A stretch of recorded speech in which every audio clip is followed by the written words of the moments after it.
Olá, agora chegamos na aula 12 dos bens, né? Vamos falar agora de bens. Fechamos a aula 11 com domicílio também. A aula 12 fluiu muito, de forma muito satisfatória, para não falar fluiu muito bem, para não ficar na aula dos bens, então fluiu de forma muito satisfatória na aula passada, tá? Sentimos falta do Antônio, mas espero que esteja tudo bem com o Antônio. Depois você tem que mandar uma mensagem para ele para saber como é que estão as coisas por lá. Então, Antônio, se você estiver vendo aí, forte abraço. Vamos acompanhar as aulas, tá bom? Qualquer dúvida, estou aqui à disposição. Nós falamos na aula passada sobre bens que não podemos fazer confusão quando chegar ao Civil 4, porque esse tema será retomado em Civil 4. E no Civil 4, o conteúdo é direito das coisas. E aí eu fiz até um jogo com vocês falando, olha, sublinhe a palavra bem. O tema bem possui muita divergência doutrinária, se seria ou não sinônimo de coisa.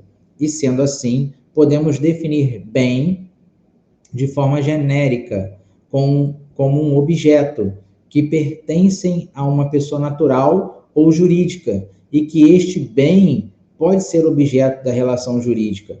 Nesse sentido, poderíamos ter objetos materiais ou intangíveis, inclusive em distinção, essa distinção é apresentada na doutrina. A gente vai falar sobre a questão de bens corpóreos, incorpóreos, tangíveis, intangíveis, porque isso também vai aparecer lá na frente, né? Por exemplo, eu estou com uma matéria de direito digital que nós falamos de bens intangíveis. Falamos também de fungíveis. Nós vamos agora dar uma comentada sobre isso, que não tem mistério. Essa parte de bens, se vocês conseguirem entender que a palavra bem é de forma ampla, nós vamos conseguir restringir a interpretação desse bem ao longo desse conteúdo do Direito Civil 1 e preparar a cabeça de vocês na questão da maturidade jurídica acadêmica para as próximas matérias de Direito Civil, principalmente Direito das Coisas. Quando falamos de coisas, nós falamos de bem. Quando tratamos de coisas, nós tratamos de direito público e direito privado. Nós tratamos também de posse, nós tratamos de propriedade. E quando nós tratamos de posse e tratamos de propriedade, no Direito Civil 4, lá na frente, nós falamos que uma pessoa que adquire um bem imóvel deve registrar esse bem imóvel em seu nome. Logo, irá adquirir a propriedade daquele bem ou a propriedade daquela coisa, tá? Quando nós falamos de uso capião, que todos conhecem essa palavra, nós tratamos de quê? De uma posse mansa, pacífica, duradoura e ininterrupta de uma propriedade. Se é propriedade, é um bem. Se é um bem, é uma coisa. Pode ser uma coisa. Eu posso também tratar o uso capião de bens móveis. Nós falamos de bem. Não só de imóvel. E lá no Civil 4 vocês vão estudar isso. E se eu posso usucapir uma coisa, eu posso usucapir um objeto, eu posso usucapir um celular, tá? Que é um objeto, não deixa de ser um objeto. Então, de uma forma ampla, podemos entender que bem pode ser uma coisa e coisa pode ser um objeto, tá bom? Tá? Desde que seja em tese palpável, materializado. E aí a gente vai começar a falar de bens corpóreos e incorpóreos, onde também nós temos a questão dos bens imaterializados, que também são incorpóreos, tá bom? E aí são tratados por legislações específicas também. Bom, falando de bem, nós temos os bens corpóreos e os incorpóreos. Os bens corpóreos, como nós falamos em sala de aula, são os bens materiais, são aqueles com existência física, uma casa, um carro, tá? São bens corpóreos. Os bens incorpóreos são os imateriais e são os intangíveis, que são aqueles sem existência física. Uma patente, por exemplo, é considerado um bem incorpóreo. A patente, não coloquei aqui, mas foi em sala de aula. A patente é um projeto que se desenvolve para a criação de alguma coisa. Aí alguns alunos falaram do remédio, né? Eu vou patentear uma fórmula para a fabricação de um remédio. Então, você não vê a patente, ela é completamente imaterial, mas ela se materializa ao desenvolvimento desse projeto e se cria um remédio. Então, um determinado medicamento ele é materializado através de um projeto que é uma patente, tá bom? Então, isso é considerado um bem, é protegido pela propriedade intelectual ou propriedade industrial previsto na Lei de Propriedade Intelectual, tá certo? Beleza. Dos bens considerados em si mesmo, o Código Civil nos apresenta neste capítulo sobre os bens considerados em si mesmo, esses não dependem de relação com o outro, pois há uma individualidade do próprio bem. Nesse sentido, existem as seguintes classificações: bens imóveis ou móveis. Bens imóveis são aqueles que não saem do lugar, você não desloca. Bens móveis, eles se deslocam, eles saem do lugar, eles são materializados. Bens fungíveis são aqueles passíveis de troca. Bens infungíveis são aqueles que não são passíveis de troca. Por exemplo, lá do imóvel nós sabemos que o bem imóvel é uma casa, e o bem móvel pode ser um carro, né? É um carro, ele se desloca.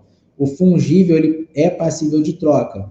Eu tenho um celular, eu posso trocar por um outro celular. O infungível, por exemplo, que eu tenho um determinado jarro dentro de casa, de uma determinada marca, de uma determinada fabricação específica num determinado país, e esse se quebra. Eu não consigo repor, eu não posso substituir. Então, ele não é passível de troca para mim, tá? Os bens consumíveis são aqueles que têm um prazo, um período que se deteriora, e os inconsumíveis não vão se deteriorar. Os divisíveis são aqueles que eu posso partilhar, dividir, e os indivisíveis não. A próprio nome diz, tá? E quanto à sua singularidade e por não ser coletivo, e o coletivo por atingir a todos. E aí a gente vai debater sobre um a um aqui. Os bens móveis e imóveis estão previstos no artigo 79 do Código Civil. Os bens imóveis, o solo e tudo quanto se lhe incorporar de forma natural ou artificial. Então, para identificar um bem imóvel, nós temos que fazer a comparação com a incorporação do solo, de um termo técnico jurídico falando, tá bom? Se não se incorporar ao solo, não se prender ao solo, ele não é imóvel, ele é móvel, porque ele se desloca. Por isso que, de forma leiga, nós falamos, os móveis são fixos, não andam, não se movimentam. E os móveis andam e se movimentam. O imóvel não anda e se movimenta, nem se movimenta. Então, o termo jurídico correto é: os imóveis são incorporados ao solo de forma natural ou artificial. Uma árvore é imóvel, porque ela é incorporada ao solo e não se movimenta de forma natural. Um prédio é imóvel, porque ele é incorporado ao solo de forma artificial, construído, tá? Também temos os bens imóveis por mera definição legal, está previsto no artigo 80, tá? Por natureza, solo, nós já falamos isso daí. Prédio, nós falamos também. Por determinação legal, falamos de sucessão. 82 fala dos móveis. São móveis os bens suscetíveis a movimento próprio ou de remoção por força alheia, sem alteração da substância ou destinação econômico-social. Então, ele se movimenta, mas ele não muda sua natureza, ele não se modifica, ele não se deteriora, ele se mantém daquela mesma posição, tá? São os bens móveis. A gente dá o exemplo de carro porque ele se locomove por força própria, bota combustível, ele se movimenta, tá? Artigo 83, considera-se móvel a energia, direitos reais sobre objetos móveis. Direitos reais sobre objetos móveis são aqueles que nós exercemos sobre alguma coisa móvel, sobre o que exercemos sobre algum objeto móvel, sobre aquilo que exercemos sobre algum bem móvel, tá? Direitos pessoais de caráter patrimonial e respectivas ações. Logo, podemos classificar o bem móvel da seguinte maneira: na sua essência, por natureza, um animal, tá? E por uma antecipação, que é a remoção por força alheia. à finalidade econômica, o fruto de uma árvore, e por determinação legal, que é a sucessão aberta, tá?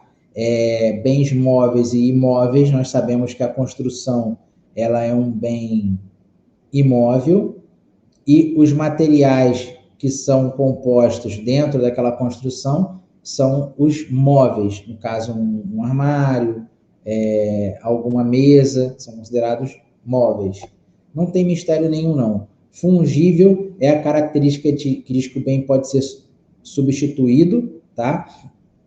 É a fungibilidade, ou a infungibilidade é aquele que não pode ser substituído. Infungível não pode ser substituído, pois são distintos dos demais.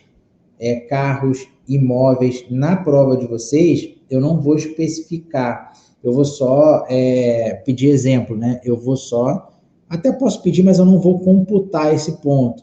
Eu vou pedir só para identificar se ele o conceito de fungível ou infungível. E aí vocês vão ter que falar, o infungível não podem ser substituídos, pois são distintos dos demais. O fungível podem ser substituídos, porque da mesma espécie, qualidade e quantidade, dinheiro, alimento, tá bom?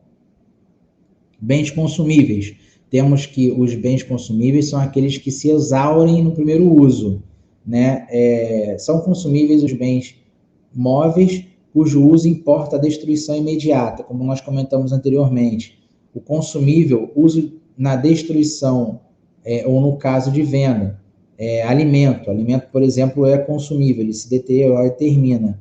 Inconsumível, é possível reiterados usos. Carro, roupa, você usa, mas você lava, você guarda. Você usa, você lava, você guarda. Ele não se deteriora. Aí quando ele acaba, ele está completamente destruído. Tá? Se detonar o carro ou a roupa. Divisíveis e indivisíveis. A divisibilidade diz respeito à possibilidade do fracionamento do bem sem alterar sua substância, diminuição do valor ou prejuízo. Bens divisíveis são os que podem fracionar sem alteração na sua substância, diminuição considerável de valor ou prejuízo de uso a que se destinam. Bens naturalmente divisíveis podem tornar-se indivisíveis por determinação de lei ou por vontade das partes. Assim, quanto à divisibilidade, nós vamos classificar. Divisível pode ser fracionado sem prejuízo. O jogo de caneta, pois cada caneta continuaria com seu valor inalterado. Indivisível não pode ser fracionado. Exemplo, por natureza, é o diamante. Por determinação legal, a herança. Ela pode ser divisível, pode ser partilhada, né? Por vontade das partes, apesar da possibilidade de fracionar, o contrato não permite entrega de mercadoria acordada em sua totalidade. Bens singulares ou coletivos. São singulares os bens que, embora reunidos, se consideram de per si independente dos demais. Já os bens coletivos podendo ser universalidade de fato ou de direito. Artigo 90. Constitui universalidade de fato a pluralidade de bens singulares. Eu posso ter vários bens individuais, que eu posso juntar todos, e ele pode pertencer à mesma pessoa, tendo uma destinação unitária. Constitui universalidade de direito o complexo de relações jurídicas de uma pessoa dotada de valor econômico. Bens quanto à individualidade. Singular, embora possam ser reunidos, são considerados de forma individual. O livro. Eu posso pegar uma biblioteca, eu tenho uma coletividade de livros, mas eu tenho a individualidade e a singularidade de cada um deles. O coletivo é a pluralidade de bens de uma forma como um todo. Tá? Aqui a gente fala sobre universalidade de fato, que são ligados pela vontade humana, no caso uma biblioteca, como a gente acabou de falar, e a universalidade de direito, que são ligados pela norma, no caso uma herança. Tá? Se eu tenho um imóvel, um carro e uma certa quantia em dinheiro numa conta, eu tenho bens de naturezas distintas que eu vou trazer para uma universalidade de direito para após fazer a partilha, tá? Se eu tenho uma universalidade de fato, eu tenho uma biblioteca onde todos têm o mesmo objeto e eu vou juntar a fazer a universalidade de fato. E aí eu vou individualizar em razão da sua autoria de cada obra literária. Dos bens reciprocamente considerados. Falamos que os bens considerados em si... deixa eu voltar aqui.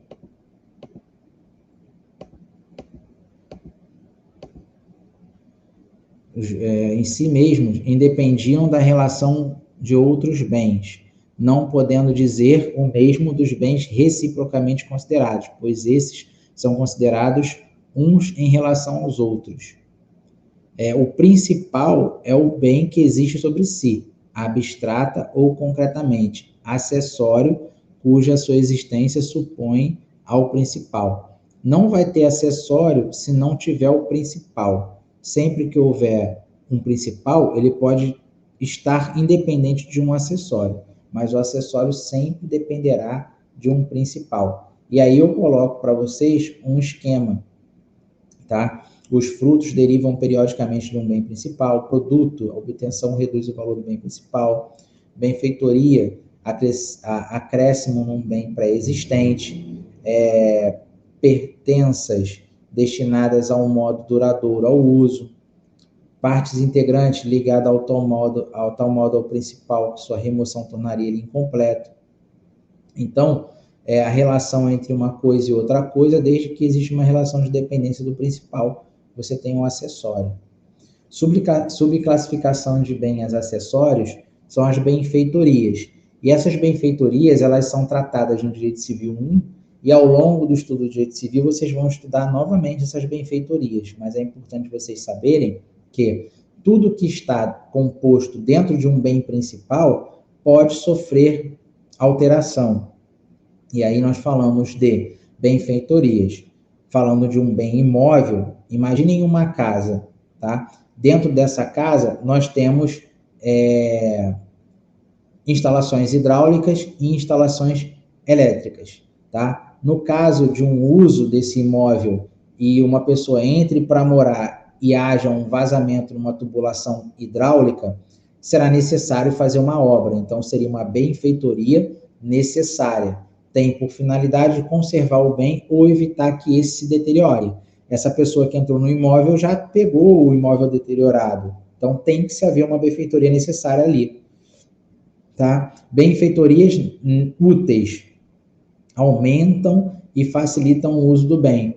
Então, se de repente eu preciso de um estacionamento, fazer uma vaga de garagem, eu vou construir uma benfeitoria útil para parar um automóvel naquela garagem, porque é necessário fazer o embarque e desembarque, por exemplo, de uma pessoa idosa ou uma pessoa deficiente.